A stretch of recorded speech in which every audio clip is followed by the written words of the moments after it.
I'm Emmanuel Vaugier. The moves that you and your crew do in the game are meant to stay in the game. In the real world, drive safe, obey the laws of the road, and always wear your seatbelt.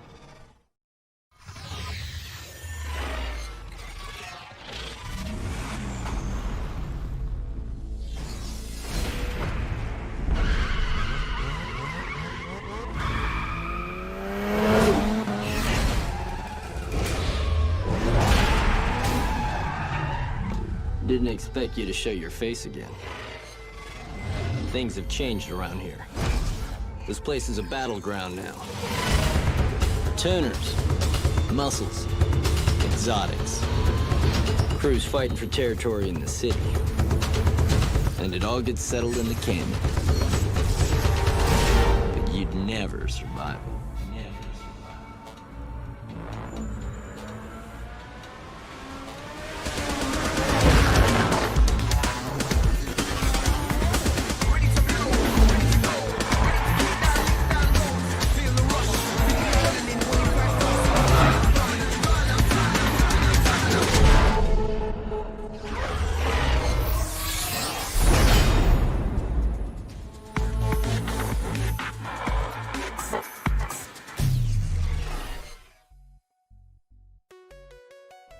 So here we are, guys, with another entry of reviews in the series of Need for Speed.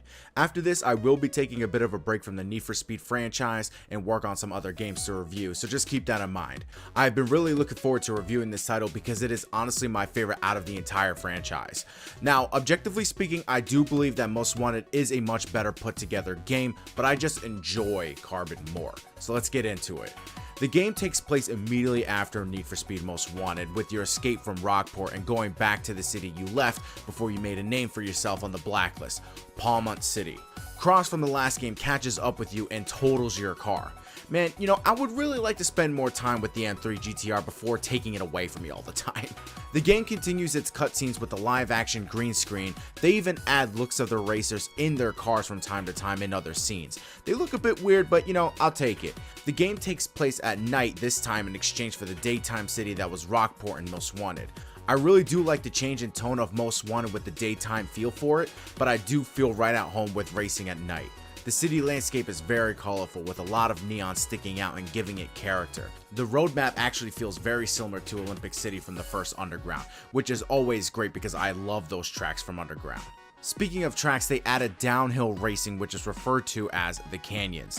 They are very windy and curvy, so there's a few different kinds of races they add with those canyons.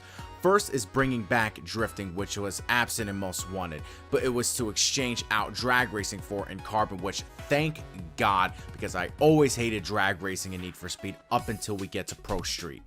And drifting is just so much more fun in Carbon. It is very arcadey and the drifting can make you feel like you're being put into a drift, but I don't care. It is very fun and that's what I'm here to do, is just have fun. Canyons also have regular sprint races and a new thing called dueling, which makes you race your opponent downhill.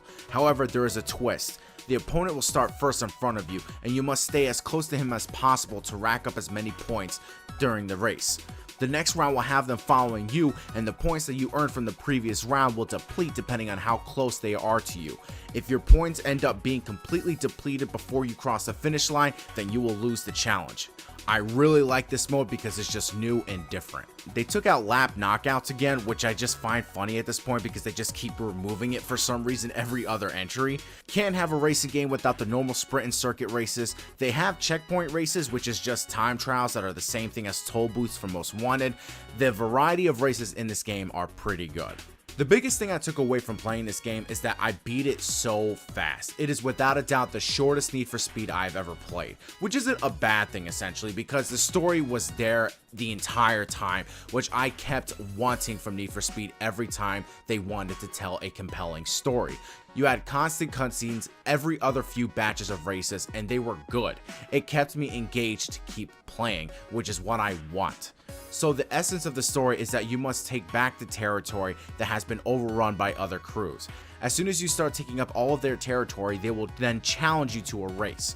One in the city and then the canyon where they will duel you. Once you beat them, you claim their territory and their crewmate, which leads into the newest feature of Carbon. You can have crewmates with you in your races. There are 3 types of crewmates: drafters, scouts, and blockers.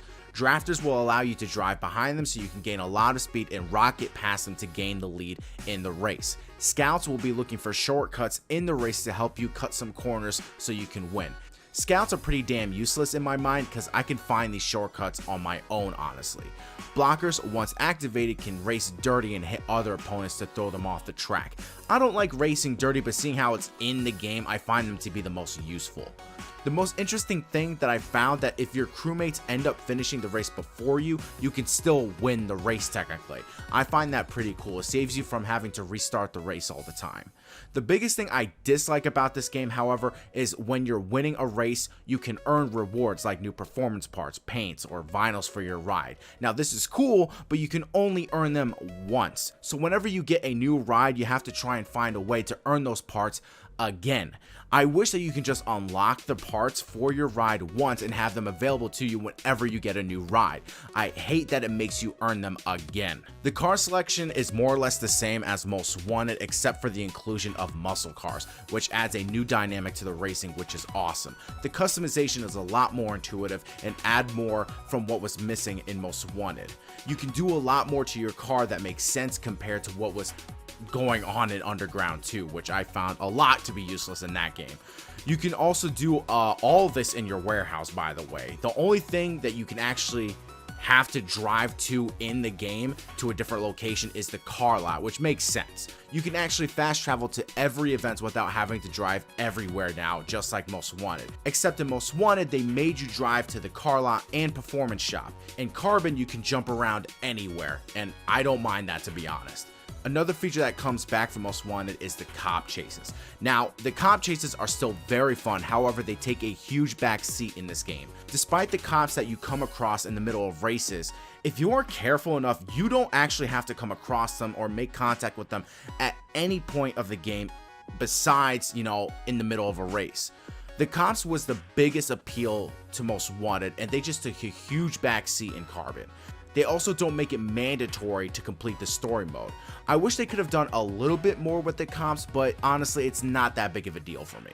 I still love having the cop chases, and they are there if you want to get into that. Guys, I really enjoyed Need for Speed Carbon. It has a decent story for Need for Speed standards. The game modes are very fun. The car options are really good. The city is fun to drive around in, and the music is also top notch. Not as good as Most Wanted, but still very good. The biggest thing to take away from Carbon is that it's just a lot simpler and easier, but still a great game if you are a Need for Speed fan. Guys, my name is Pedro Ordonez, also known as GameLight7. Please subscribe, comment, like, thumbs up. Do whatever you guys can to support this channel. Let me know what you guys would like to see me review next time, and I will see you guys in my next video. Peace out.